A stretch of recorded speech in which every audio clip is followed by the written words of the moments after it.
It feels like just yesterday we were going to post a video explaining the strengths of the Andretti bid to enter F1, how they were continuing to push on with preparations to demonstrate they will be a strong addition to the paddock and will be able to keep up pretty convincingly, perhaps even surpassing the dregs of the grid in short order. Oh wait, that was yesterday. That's right, woe is us, we had a video within 5% of uploading because we firmly believed that nobody who truly cared about the fans, the sport, or the quality of the grid could possibly turn down the Andretti bid. So why then did they get turned down? Surely FOM, Liberty and the teams have a rock-solid case that's not at all translucent and dismissive. Well, if you ask Andretti, members of the paddock, and most importantly, the fans, that does not appear to be the case at all.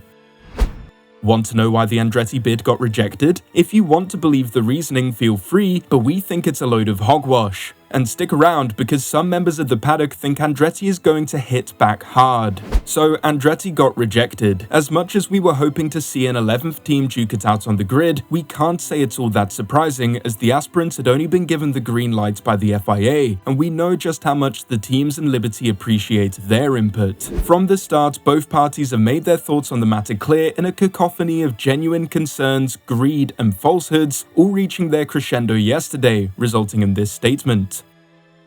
Our assessment process has established that the presence of an 11th team would not on its own provide value to the championship. The most significant way in which a new entrant would bring value is by being competitive. We do not believe that the applicant would be a competitive participant.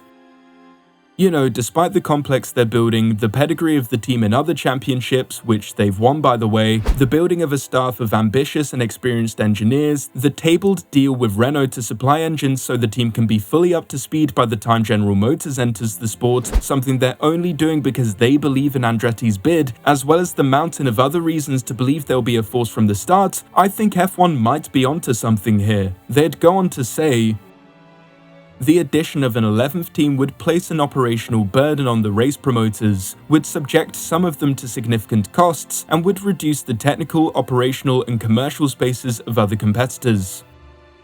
Which sounds to us like holding a gun up to the already endangered tracks on the grid, which are in danger due to nothing more than the greed of the showrunners, and saying if you like them, you'll go along with this. So what else did the paragons of our sport have to say? We would look differently on an application for the entry of a team into the 2028 championship with a GM power unit, either as a GM works team or a GM customer team designing all allowable components in-house. In this case, there would be additional factors to consider in respect to the value that the applicant would bring to the championship, in particular in respect of bringing a prestigious new OEM to the sport as a PU supplier. Which sounds to us a bit, we don't feel we can whore out the Andretti name for cash in quite the same way as if they had a big name next to them. To us, this sounds more like the real reason, and all the talk of sporting integrity, competitiveness, and concern for promoters is all just smoke, mirrors, and strawmanship. The worst part is the complete disregard that modern F1 has for its legacy, which it's all too happy to cash in for if the names are Schumacher and Senna, as they went on to say, while the Andretti name carries some recognition for F1 fans, our research indicates that F1 would bring value to the Andretti brand rather than the other way round. This for us is the most foul, disrespectful, and quite frankly upsetting part of this statement. Not only disregarding a 12-time Grand Prix winner and one-time world champion of F1, but the family name carries down a generation to one of the most successful IndyCar drivers of all time. If it had just been down to, unless you can get an engine deal ready, then it's bad for the sport now, come back when your engine supplier is ready and we will have a spot for you, then we'd be somewhat frustrated but less outraged. This part of the statement, however, changed everything from frustration to borderline fury.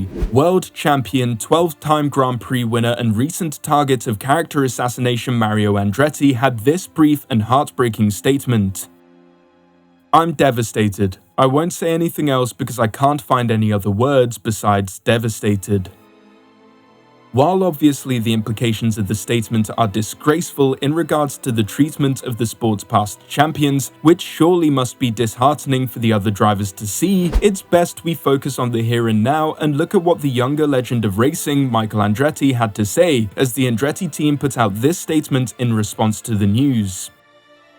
Andretti Cadillac has reviewed the information Formula One Management Limited has shared and strongly disagree with its contents. Andretti and Cadillac are two successful motorsport organizations committed to placing a genuine American works team in F1, competing alongside the world's best. We are proud of the significant progress we have already made on developing a highly competitive car and power unit with an experienced team behind it, and our work continues at pace. Andretti Cadillac would also like to acknowledge and thank the fans who have expressed their support. Speaking of those fans, they're making their voices heard. A poll on Racing News 365 asked whether F1 had got this right, and an astounding 87% said F1 had got it wrong, and 8% weren't bothered either way, meaning 6% agreed that Andretti wouldn't be ready for the challenge. One fan response brought up a very valid possibility of what happens next in this whole case, as they said, "The expectation here is that Andretti sues, right? He's been given the green light by the FIA, and truly there isn't a sound reason not to let them race. I don't think it's over, to be honest. FOM might be forced by the courts to allow them entry."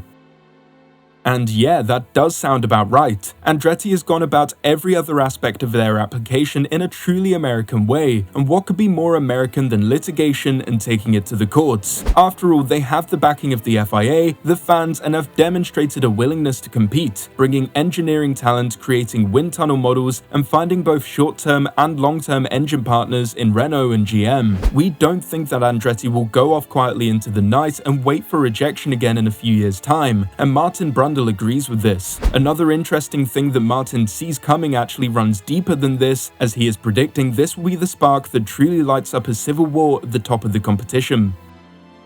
This does put the FIA absolutely head-to-head with Formula One Management and Liberty Media, the financial rights holders, because the FIA said yes. Formula One have said no to what they often refer to in that document. It's just come out as an 11th team, rather than necessarily Andretti. Andretti will no doubt say, well, give us a chance. We're a mighty organization with a lot of funding, we'll show you what we can do, and look at some of the other teams on the grid. So this is going to run for a good while. Also, a really punchy line in there says, this would do more for the Andretti brand than it would for Formula One.